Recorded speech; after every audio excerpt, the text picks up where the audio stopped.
Salam Məlikəm. Mən müraciətim budur ki, İlham Əliyevə, Mehriban xanıma bu qədər müraciət eləmişəm, demişəm, sosial yardımımı vermirlər mənim. Mən sənədləri təzədən yenə göndərmişəm. 15 gün olubdu. Zəng vururam 142-yə. Mənə deyirlər ki, ay xanım gözləyin, gələcəklər. Nə vaxt gələcək heç bilinmir. Mənim bax dünən bizim qazımız kartlandı. Qazımızın kartla pulu qutarıb, dünəndən qazımız keçibdi. Bu soyuğun vaxtında, yağışın, soyuq, şaxtalı havada, uşaqlar səhərə qədər soyuq evdə oturmuşuq. Çünki imkanım yoxdur qaza pul vurmağa. Yəni mənim müraciətim budur. Mən nə qədər kimdənsə kömək istəməliyəm. Ay İlham Əliyev, nəyə görə mənim uşaqlarımın sosial yardımını vermirsiniz? Uşaq pulu vermirsiniz? Bax, mənim yoldaşımı, sənin məmurların oğurladı, mənim yoldaşımı həbs elədilər.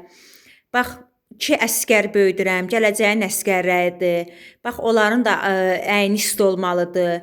Ondan sonrasına qarnı tox olmalıdır ki, səhər mənim qapımı döyəndə mən o 2 əsgəri verim. Mən hansı üzlə o 2 əsgəri sizə verəcəm? Məsəl üçün, bax, bu körpə uşaqlar nəyə görə soyuqda oturmalıdır? Hə, İlham Əliyev.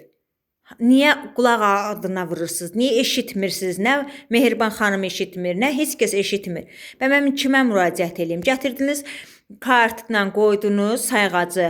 İndi bax kartla qutarı pul olanda vurursan, olmayanda qalırsan qazsız.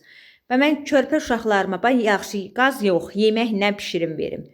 Nə yemək yox, nə qaz yox, nə soyuq evdə. Və mən kimə müraciət edeyim deyim? Hə İlham Əliyev, mən bu Azərbaycanın vətəndaşıyam. Mənim də uşaqlarım bu Azərbaycanın vətəndaşı. Və biz bu qədər müraciət eləyiriksə, xahiş eləyiriksə, eşidin. Və biz nə qədər deyirsə eşitmirsiniz. Və biz kimə müraciət eləyək, kimə deyək? Və bu ölkənin prezidentinə biz müraciət eləyirsə, niyə görə eşitməlidir? Niyə uşağımın sosialını vermirlər? Nəyə görə uşaq pulu verilmir? Bu hökumət baxmalıdır da bu uşaqlarımıza. Hökumət şəraiti yaratmalıdır. Amma yaratmır bu hökumət. Bu İlham Əliyev yaratmır. Mən nə vaxta kimdənsə kömək istəməliyəm? Nəyə görə mən kiməsə müraciət edib deməliyəm, mənim uşağım acdır, mənə kömək eləyəcəklər? Bax, nəyə görə? Niyə görə sosial yardımla uşaq pulu verilmir? Və mənim yoldaşımı şərlədilər, oğurladılar, sənin o polislərin. Oğurladı, mənim yoldaşımı həbs elədilər. Və mən sizə bir dənə sosial şəbəkədə müraciət edib demişəm, mənim yoldaşımın problemlərini demişəm, mənim yoldaşım xəstədir, hər dəfə də müraciət edib demişəm. Mənim yoldaşımı həbsxanada nəyə görə, bax nəyə görə mənim yoldaşım, Allah kim oruçsuz tutursa Allah qəbul etsin. Mənim yoldaşımın ürəyində problemi var, böyrəyinin biri yoxdur, biri xəstə. Gözdən əməliyyat olunub, ondan sonrasına ötdən əməliyyat olunub, təzyiqli adam, əl-ayağı şişir. Mənim yoldaşıma oruç tutmağa, yəni ki, həkimlər ona icazə verilmir. Deyir ki, sən oruç tuta bilməzsən. Mənim yoldaşım da oruç tuta bilmir. Və necə olur ki, orada da sual veriblər. Mənim yoldaşım da deyib ki, mənim sənin kimi canım salamat deyil mənim canım. Mən xəstə adamam, mən tuta bilmirəm. Onun üstündə mənim yoldaşımı orada nə bilim, həmən o adam kim imişsə, onunla sözləri düz gəlmədiyinə görə mənim yoldaşımı soyuğun bu vaxtında, şaxtalı havada, külək əsən vaxt, saat 9-dan axşam saat 8-ə, 9-a kimi mənim yoldaşımı açsız raşetkanın içində saxlayıblar. Bax, rəşətqanın içində açsız saxlayıblar. Həmən günündə mənim yoldaşım hər gündə zəng vuran adamdır. Mənim yoldaşım zəng vurmadı, biz narahat olduq. Zəng eləyirəm, yoldaşımı çağırdıram Mirzəfəri, deyirlər ki, demişik. Amma Mirzəfəri rəşətqanın içinə salıblar. Çöldə, soyuq havada açsız saxlayır xəstəni. Bax, yaxşı, İlham Əliyev, bax, hara baxırsınız? Bax, mənim bu körpələrimi atasız qoymusunuz, atasız eləmişsiniz. Uşaqlarımı bax çörəksiz qoymusunuz, qazsız qoyursunuz. Və hara baxırsınız? Bax bu qədər müraciət eləyirsə, bu Azərbaycanın vətəndaşı, biz sizə bu qədər müraciət eləyirsə, eşitməlisiniz, baxmalısınız. Və kimə gedək müraciət eləyək? Və kimə biz dərdimizi deyək? Çıxıb danışanda da deyirsiniz ki, niyə danışdı, niyə haqqını istəyir? Haqqımızı istəyirik də. Mənim yoldaşımı azad eləyin. Mənim yoldaşımı cəzalandırmayın, azad eləyin. Azadlığına qovuşsun. Bəsdirin, bu qədər zülm elədiniz onsuz da bizə. Bu ailəyə çox zülm elədiniz. Allahdan qorxmusunuz, siz bu qədər zülm eləyirsiniz bu ailəyə. Sosialını vermirsən, uşaq pulunu vermirsən. Mənim yoldaşım haqqını deyən idi, sosialını istəyən idi, uşaq pulu tələb eləyən idi. Bu idi mi? Bu idi İlham Əliyev. Siz deyirsiniz vətəndaşlara şərait yaratmaq lazımdır. Belə yaradırsınız şəraiti. Mənim körpələrim bax şişir, soyuq evdə.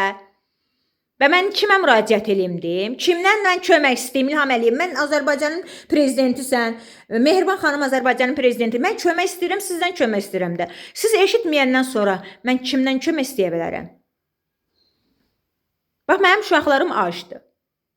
Qazsızdır. Allahdan qorxmusunuz bu qədər insanlara zülm edirsiniz. Mənim uşağımın sosialını verin də. Niyə vermirsiniz sosialını? Niyə zülm verirsiniz bizə? Nə qədər bu siz müraciət eləmək olar sizə? Nə qədər biz sizə demək lazımdır? Niyə qulaq aldığına vurursunuz? Fikir vermirsiniz ki, keçib gedir. Bəs deyilmi? Mən nə qədər sosial şəbəkəyə çıxım deyim. Mən yoldaşımın azadlığını istəyirəm. Cəzalandırmayın, azad eləyim mənim yoldaşımı. Bəsdirin də, bu qədər zülm elədiniz ailəyə. Uşağımın sosial yardımını verin, bəsdirin də. 6 ay tamamdır, 7 aya keçirir. Belə insafsız adam olmayın. Bu qədər müraciət eləyirsə, sizin bilirik, qabağınıza çıxır, videoları görürsünüz, ancaq əhəmiyyət vermirsiniz. Ürəyiniz, vicdanınız varsa bizə köməkli eləyin. Mən bu qədər müraciət edirəmsə, bu qədər yazırıq, pozuruq, göndəririk, heç nə də eləmirsiniz. Amma Allahdan qorxun, haram yeməyin, heç vaxt haram yeməyin. Ona görə uşaqların haqqını yeyirsiniz. Uşaqların sosial yardımını yeyirsiniz, uşaq pulunu yeyirsiniz, bəsdirin də. Qoy körpələr də bir yesin də, körpələr də geyinsin də, qarınları tox olsun da. Allahdan qorxunuz yoxdur. Nə qədər oğurlayıb yeyəcəksiniz? Bəsdirin də bu qədər oğurladınız. Qoy bir körpələr də yesin də, bir körpələri də səhər qapını döyəndə deyin ki, 2 əskəri verginə. Mən də deyim halal olsun. İlham Əliyev mənim uşaqlarımın çörəyini verdi. İlham Əliyev mənim uşaqlarımın qarnını tox elədi. Mən halal olsun, verirəm gedir. Amma belə verə bilmərəm. Atalarını şərrədilər, oğurladılar, həbs elədilər. Belə verə bilərəm mən. Mən uşağıma bu gün mən kiməsə müraciət edib deyirəm, bu gün tapıram, səhər tapa bilmirəm. Allahdan qorxun, bəsdirin də. Az oğurlayın, yeyin. O qızara məmurların az oğurlasın, yesin. Altlarını doldururlar, bəsdirin də haramla yeyirlər axı. Bax, sənin balalarına İlham Əliyev soyuq evdə oturarmı? Açsız oturarmı saatlarla? Oturarmı İlham Əliyev? Nəvələrin oturarmı? Hər yerdə sən nəvələrinə villa tikdirirsən. Qızlarına villa tikdirirsən. Bə deyməyək, kimə deyək bə? Kimə deyək? Xaricdən belə, Dubaydan belə, hər yerdə sənin villaların var, hər şeylərin var. Bizim də körpələrimizə bir baxın da, bizim də bir körpələrimizin haqqını verin də. Niyə haqqını vermirsiniz? Niyə əlindən alırsınız, haqqını yeyirsiniz uşaqların? Bəsdirin də Allahdan qorxun, Allahdan qorxun. Mən yenə müraciət eləyirəm, yenə mən kömək istəyirəm, xahiş eləyirəm. Mənə köməkli eləyin ki, mənim qazıma pul vurulsun. Evimiz soyuqdur, uşaqlarım acdılar. Xahiş edirəm, kömək istəyirəm. Utanıram, heç çıxıb efirdə mən müraciət eləmək. Məcbur qalıram, o qədər qalıram ki, nə varım, neyiniyim? Bu ölkənin prezidenti baxmayandan sonra, eşitməyəndən sonra çıxıram sosial şəbəkəyə, müraciət edirəm ki, uşağımın sosialını versinlər. Ya uşaq pulunu versinlər. Milləti az tapdalasınlar. Bəsdirin də oğurladınız.